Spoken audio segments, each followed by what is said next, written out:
Halo bosku, assalamualaikum warahmatullahi wabarakatuh. Oke, kali ini kita beres lagi untuk setting karbu dan juga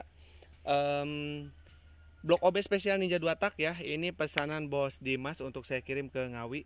Ini waktu yang mepet ini kita tetap garap untuk settingan karbu dan juga blok OB spesial, yang mudah-mudahan semuanya kelar. Tinggal kepunyaan Bos Justin yang belum kita selesaikan ya untuk blok OB spesialnya. Oke, kita akan review untuk pesanannya Bos Dimas apa aja ya. Kita akan bahas satu persatu ya. Oke, jadi ini kita masih memperkenalkan produk baru ya yang kita setting. Ini KSR Epo 30 ya. Sebetulnya sih ini masih prototype guys ya. Sebetulnya ini masih perlu mungkin penyempurnaan lagi. Karena ini karakter dari karbu ini tuh saya juga sampai bingung dibuatnya ya. Jadi dia kalau udah jalan motor kita itu jadi nggak ada merepetnya guys. Jadi kalau misalkan ketika turun gas itu biasanya dia ada merepet kan, ciri khas 2 tak. Kalau pakai ini dia kayak bawa motor 4 tak standar. Jadi kalau digas itu langsung tet gitu, langsung jalan kayak gitu tanpa powernya drop ya. Jadi untuk karbu ini mungkin harus ada pemahaman cara pakai ya, karena ini beda banget. Kalau misalkan kita nggak biasa untuk ngegasnya ya, ngegasnya tuh nggak usah dalam-dalam. Jadi digas dikit aja, tangan nempel dikit digas, dia langsung jalan. Jadi nggak ada jeda merepet dulu. Jadi ciri khas 2 taknya tuh nggak ada. Padahal ini udah saya tuning untuk putaran anginnya yang ini di 1,5. Harusnya ada berebet tapi nggak ada. Tapi kalau dingin ya, kalau dingin ini ciri khas 2 taknya merepetnya ini ada. Tapi kalau misalkan suhu motor udah optimum, sekitar kita jalan 4 kiloan, ini merepetnya jadi nggak ada. Saya juga heran karbunya. BBM-nya juga irit ya. Power atasnya enak juga ya, power atasnya enak, enggak kering juga. Nah ini kelebihan karbu KSR Epo ini ya. Rada bingung juga nih ini karbunya kayak gimana.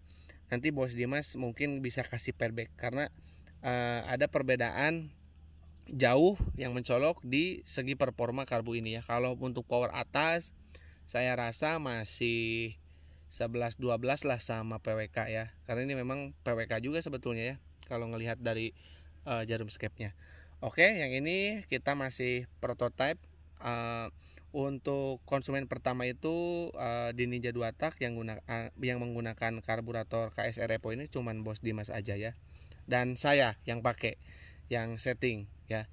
Kalau menurut saya kayak gitu. Nanti mungkin untuk feedbacknya hasilnya nanti dari Bos Dimas. Bos Dimas juga nanti gampang kok kalau misalkan nanti nggak suka dengan karakter yang ini, kita bicarakan opsi untuk setting ulang ataupun kita remer, kita paksakan untuk remer ya, supaya nanti hasilnya ketemu, intinya kayak gitu. Jadi saya tetap akan awasi, akan pantau untuk karburator ini karena memang ini prototype ya, baru satu dan baru pertama kali di Ninja 2 tak. Untuk yang KSR Epo ini saya cari di YouTube juga nggak ada yang setting karbu ini. Oke, kita lanjutkan untuk perlengkapan yang lain. Ini lahar bambunya ya untuk penggunaan piston baru di Ninja 2 tak ya. Baik yang teman-teman itu ganti blok ataupun cuma ganti piston, saya wajibkan, saya rekomendasikan pakai lahar bambu yang baru dan original ya. Terlepas itu stang pistonnya ori ataupun non ori ya. Kalau teman-teman ingin mulus ya, tidak ada masalah, tidak ada bunyi kelereng, nanti saya rekomendasikan pakai yang ori. Hati-hati untuk yang lahar bambu ini juga tetap ada yang KW-nya ya. Kemarin saya lihat sempat bukan made in Japan ya, padahal ini yang ori itu made in Japan. Pokoknya kayak gitu ya, saya nggak akan lebih detail lagi. Suka jadi masalahnya. Nah oke. Ini untuk kelengkapan lainnya, kalau nggak salah kemarin ada pin dowelnya. Ya ada pin dowelnya 2. Ini untuk di bagian sini blok yang ke crankcase yang sini ya. Nah ini pinnya saya masukkan beserta ring piston, beserta pen piston dan klip dan juga lahar bambunya ya di sini. Nanti dimasukkan ke sini ya di kotaknya. Nah itu udah sama lahar bambu. Nah ini untuk pistonnya. Ini pistonnya kita menggunakan PIM dan ada bolongnya. Teman-teman suka ada yang bandel, bang gimana kalau misalkan pakai ori ataupun merek lain, ini itu. Saya rekomendasikannya pakai yang ini karena kita risetnya juga pakai yang ini. Seperti itu simpelnya ya. Terus lagi mungkin ini busi rekomendasi untuk settingan di kita. Kita selalu pakai busi yang ini ya, Champion. Ini kita udah patenkan untuk limit di power atas sama, kita businya harus samaan juga pakai yang ini. Jadi biasanya kalau misalkan teman-teman order karbu ke saya, pasti saya sertakan sama businya.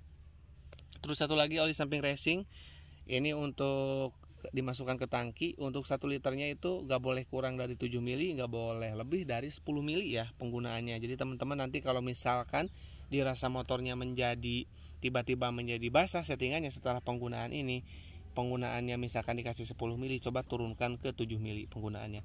Tapi kalau bos Dimas sih mau basah mau enggak, sekarang kan mau Inrayan Block OB nih, kasih aja 10 mili ya patokannya. Nanti kapan nih bisa digaspol?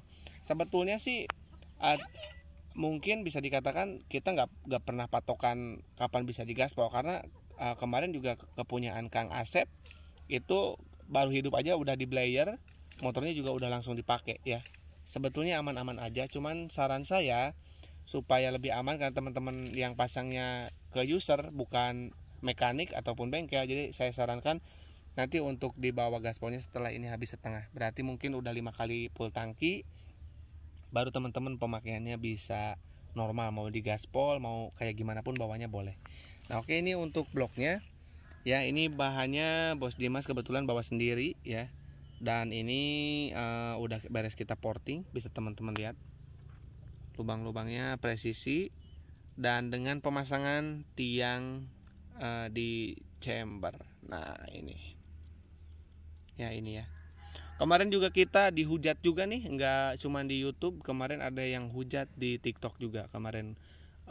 Nggak tahu itu siapa ya, nggak tahu itu dia bengkel ataupun apa, katanya itu nanti meletot untuk tiangnya, udah kayak tahu atau karet aja ya ini bisa meletot gitu bahannya ya, orang lah intinya. Kemarin juga ketika kita pertama kali ngeriset blog ini juga banyak orang yang istilahnya ngehujat.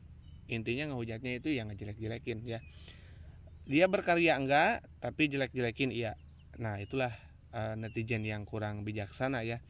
Sebetulnya menurut saya kalau misalkan teman-teman memang tahu, berikan alasan yang pastinya, berikan contoh konkretnya ya. Kalau cuma ngehujat tanpa bukti, nah itu bingung. Kalau kita berbicara itu berdasarkan fakta, kita riset dulu, kita bicarakan semuanya dulu ya, terus kita post di YouTube, kita test ride, kita coba, kita buktikan ya, otomatis kita berbicara dengan faktanya kayak gitu ya.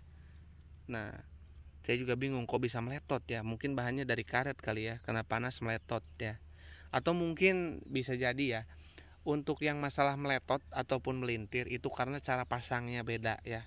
Kalau kita jujur, kita bukan dibakar, makanya untuk warna bloknya kita nggak berubah. Kalau misalkan warna bloknya kayak gini ya balik juga warnanya kayak gini, sama nggak jadi kuning ataupun kayak kena bakar ya, karena kita prosesnya nggak dibakar ya. Intinya saya juga bingung kalau kita berbicara masalah bakar atau press, nah itu juga jadi nanti jadi bahan pergunjingan juga ya. Jadi intinya teman-teman silakanlah pilih mau yang metodenya dibakar, mau yang metodenya dipres.